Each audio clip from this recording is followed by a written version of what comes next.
So, springtime. And you know what that means.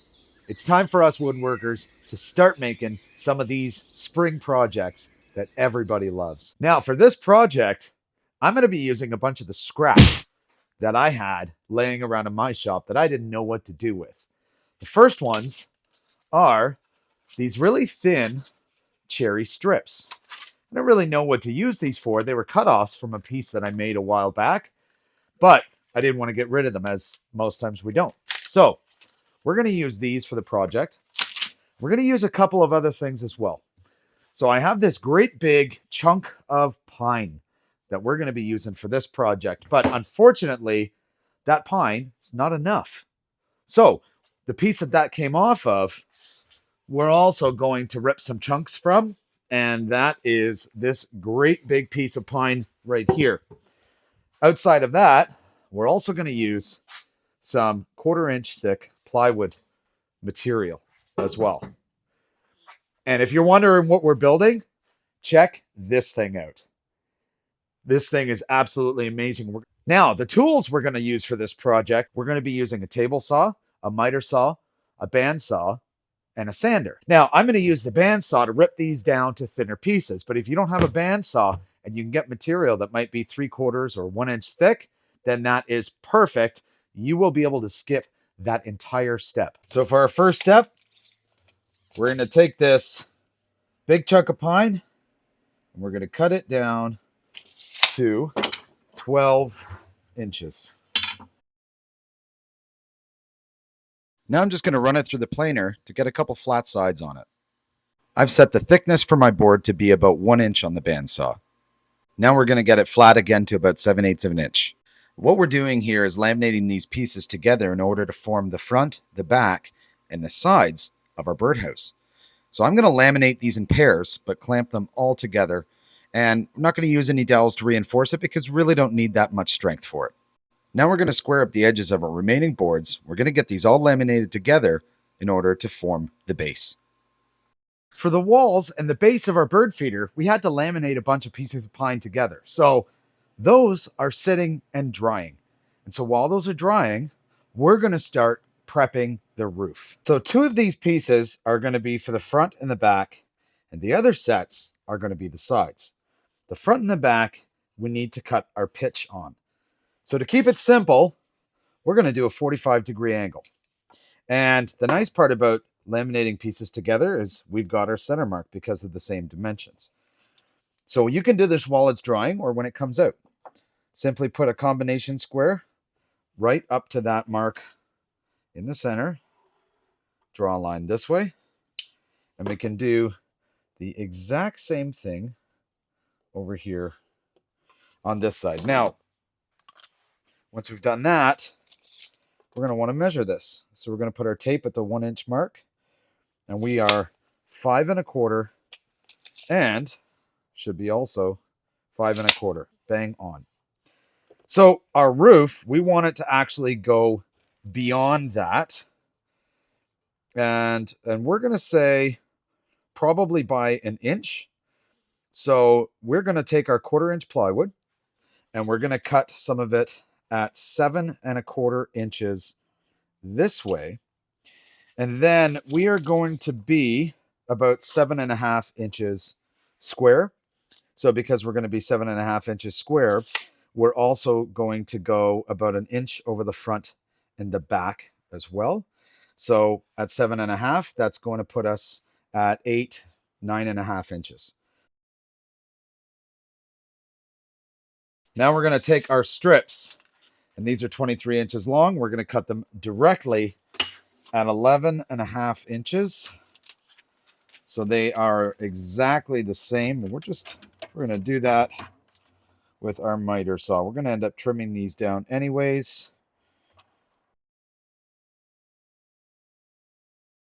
So now we've got 2 sets. This is one side of the roof. This is the other. Okay, so now that the fronts and the sides are dry, now we have to put these things to shape. So I ran them through the planer just to get a little bit of the excess glue off the dried stuff. And so now we're going to take 2 pieces and we're going to cut 45-degree angles. Now this is going to be a fairly high birdhouse. So the other thing that we're going to do is we're going to take these pieces here, and they're actually going to fit in between these two. So that means that we have to take some material off of this, that is the thick, to account for the thickness here and here. That way the birdhouse is going to be square. So in order to do that, these are now 7/8 of an inch instead of an inch. And so because of that, we need to take off on these sidewall pieces 7/8 and 7/8. Okay, so rather than just taking 7/8 and cutting it all off of one side, which would be about 1.75 inches, we're actually going to rip 7/8 off of each side, so that way our seam stays in the middle. Right, we're going for a little bit of a rustic look with this, but still want it to be a little even. So we're going to go ahead and get this done, and we're going to get our 45s cut out, probably on the miter saw. Have you subscribed to the channel yet? If not, why not do it now? It's completely free, and click that bell icon. You're going to get notified about all new videos that come up. Okay, so afterthought. Yes, we can make it square, but they may not have actually enough depth on the inside for the birds. So we're only going to rip 7/8 off of one side of it, and then we're going to go from there. That way it's a little deeper. When you're only going to be ripping about 7/8 of an inch off and your fence is pretty close to the blade, make sure to use a really narrow push stick, just like the one that I've got here. Or if you've got it, use a micro jig gripper. It's really great. All right, so we've got these pieces cut. We've got these pieces cut. The next thing that we need to do is we need to cut the height. Now, the roof is going to come down here, so we want a gap at the bottom. So that way some air can kind of flow up through and back out the other side, very similar to soffits on a house. So what we're going to do is we're going to take the height of these pieces, and it's about an 8 and an 1/8. So we're going to trim these pieces to about 7 3/4 height. That's going to give just over 1/4 inch, about 3/8 of an inch gap, and that's what we're looking for. So we're going to get those trimmed up on the miter saw. All right, so this is kind of the idea as to how this birdhouse is going to work, and we're going to be putting some glue as well as some brad nails in here as well. But there's a couple of things that we have to do before we can do that. Number one is we're going to take a Forstner bit, and we're going to cut 2 holes here, about 1 3/8 or 1.5 inches in diameter. I'm going to see if I have one of each. That way it can accommodate different sizes of bird. The other thing we're going to do is, because we're going to paint this the color red, is I'm going to take this over to the table saw. I'm going to raise the blade up maybe 1/16 of an inch, and we're actually going to put some vertical lines in it. 2 here, 2 here. Same on the back panel. And then here we're going to do 1, 2, 3. So we're going to put some lines to give it that board and batten look prior to painting it. And then we'll go from there. So let's get that stuff done. Now, I've got this fancy GESM tool depth gauge, but if you don't have something like this to judge your blade height, then you can simply use a piece of wood that is cut to whichever thickness, and making sure that the blade is flush with the top of that piece. Now for these grooves, I've set the blade height to about 1/8 of an inch because we don't really need too much in order to get a bit of an accent.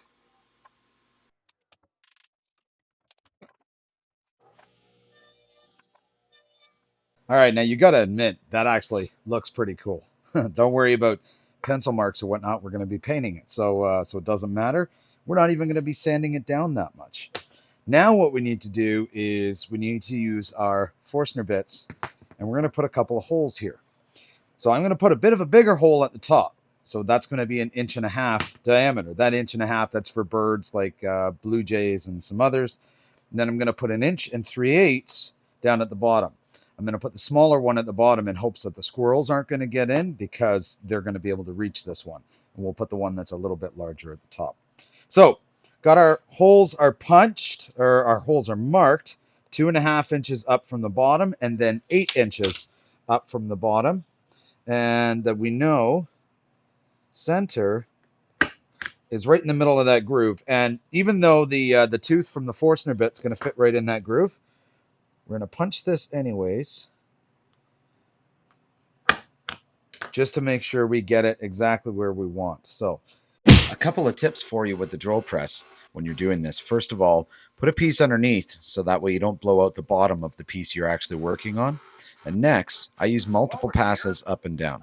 Now, the other thing that I'm going to do when I'm here is I'm going to drill some 1/4 inch holes all the way through this piece that are below the larger holes by about 1 inch to 1.5 inches. This is going to accommodate a 1/4 inch dowel that I'm going to put in that will stick out so the birds can perch on it. Okay, so now that we've got that all done, we're going to secure this all together. Now we're going to be putting beads of glue on both sides. We're not going to worry about dowels or anything like that because we're going to put a few brads in each side. And then this whole thing is going to be secured to the base. So almost forgot one critical step, and that is this upper brace. If we look at this, it's an exact square, and it's going to be going in between like that because we need some of that support for the roof.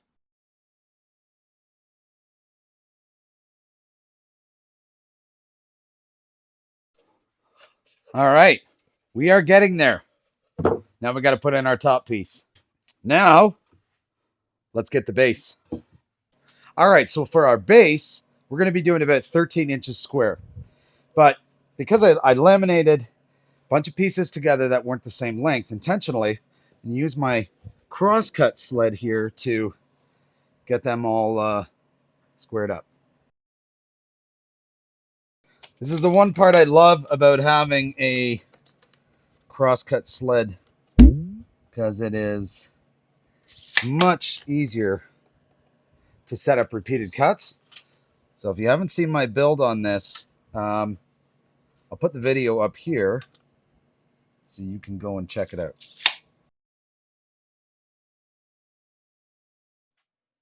So with the base all squared up, now I'm just going to get it run through the planer here to make sure that it is completely level on both sides prior to assembling the whole thing.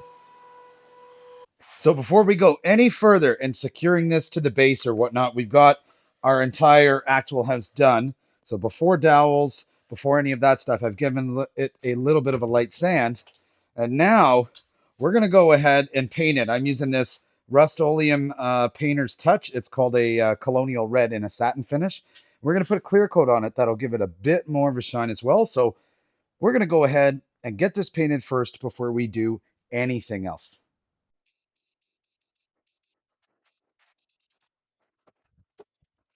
Now, one thing I just realized I forgot to do is cover the inside because we do not want paint where the birds are going to be. So I'm going to tape this up.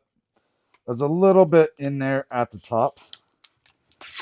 I don't think that's a big problem though.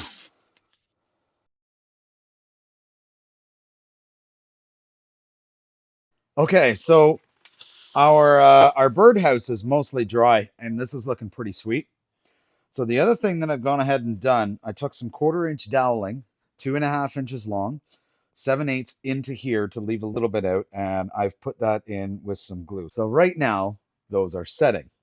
And so the next step that we're going to do is we're going to take those plywood pieces that we cut before, and we're going to be putting them on here, and then another one on this side, and then we're going to put these on top. This is to help give the other pieces stability. If you're enjoying the video so far, don't forget to hit that like button. Really helps share it with other people. All right, so now that we've got our primary roof on, that's going to give support to our shingles, because that's basically what they are. We're going to go ahead and put these on. We're going to start at the bottom, and we're going to overlap as we go. That way water runs down and onto the next one and not underneath, just like regular shingles. So let's do it.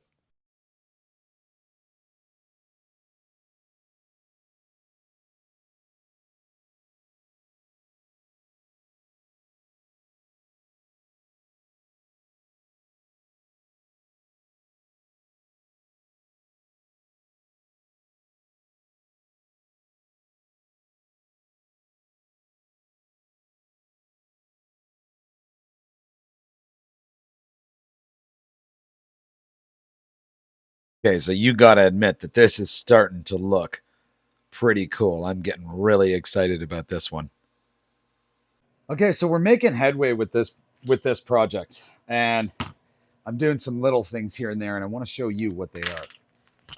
Take these off because we don't need our safety glasses right now. So first of all, there is our birdhouse, which is now mounted on its platform, and this is going to go on a post when the weather gets nice. Okay. Now what I've done underneath is in each corner, I've put an inch and a half screw through this piece, countersunk, into each of the corners to hold it on here. And then I still had this a really, really thin piece of cherry in my scrap pile.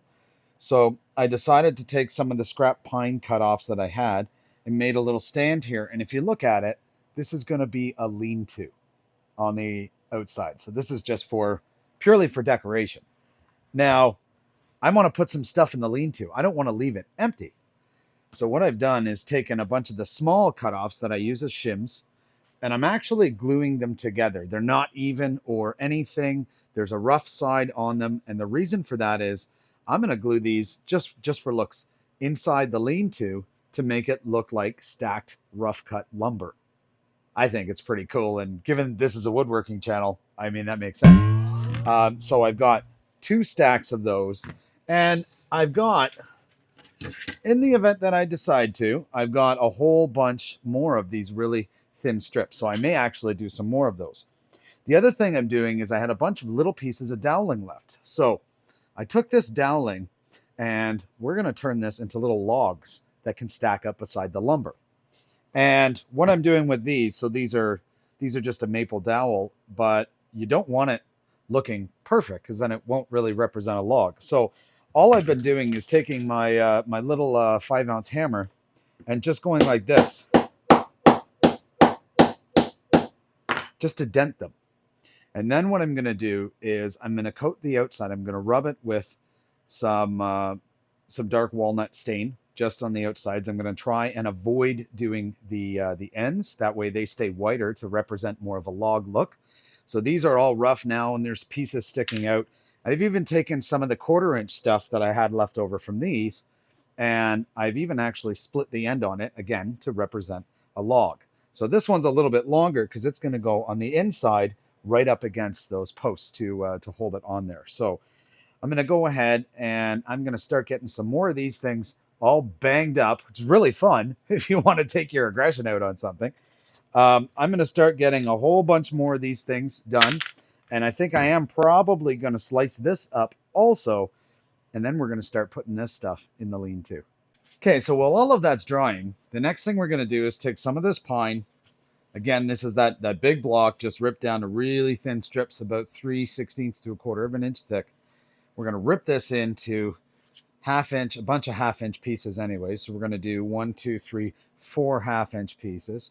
And then we're going to do 4 more pieces, but we're going to add on the thickness of this to them because we're going to use these to encase the corners of the birdhouse. So let's get that done on the table saw. All right, so we are pretty much done and just have to do a clear coat on it, but have a look at that. Like it looks amazing. It's all rough, and this was all stuff that I had in my scrap pile just laminated together. Here's the doweling made to look like logs. So you can see I stained the outside with walnut, cracked the ends, but then didn't stain the ends to look like logs, and some stacks of cherry lumber in there as well. So this thing has turned out absolutely amazing. So this lean-to, this is a 22.5 degree angle, and this was a flimsy piece of cherry. So what I did for this is I just put some supports up to here and then glued it in place. And then I glued it to the bottom, and then I took some strips of pine on the outside here, as you saw me cut. And then when I put them on, the ones at the front, I cut them at a 45-degree angle. But this looks like super cool. We got one more thing to do, and that is clear coating. So let's see how this thing does. All right, and that's about it for this project. This thing turned out amazing. Coolest part is I was able to use a lot of the scraps that I already had. So it just made it simple. There was a little bit more laminating work, but in all honesty, I think this turned out pretty damn good. So material cost for something like this, if you wanted to build this and buy the material to do it, you could probably just get away with a pine or a cedar or another type of softwood. And actually, to mention, be careful with cedar. I believe there are some issues between cedar and birds. But I think my cost in this, if I had purchased this lumber, would have probably been, I'm going to estimate somewhere around 20 bucks. To be honest, for this birdhouse, I would probably retail this for in and around $200 at least. Um, it is a really nice piece. It's been sprayed with an exterior clear coat, so it's going to be nice and waterproof. And the birds are going to love this thing, of course, after it has some time to air out. And then you can take this and mount it on a post and whatnot, or you can sit it on a table or wherever you might like it to be. But usually in a lower traffic area, it's going to be best. So after filming this, I had to add some other neat little touches to this, such as these garden tools that I've glued to the wall and the base. I added some flower things in there to the base as well. I also added this neat little sign with some moss glued on top of it. But overall, I am really happy with this project. Thanks so much for tuning in to this build.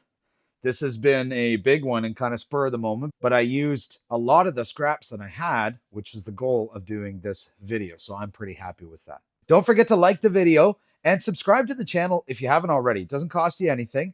And then you can click that notification bell. You can get notified of new videos when they're being posted. In addition to that, join the channel membership if you want to support it.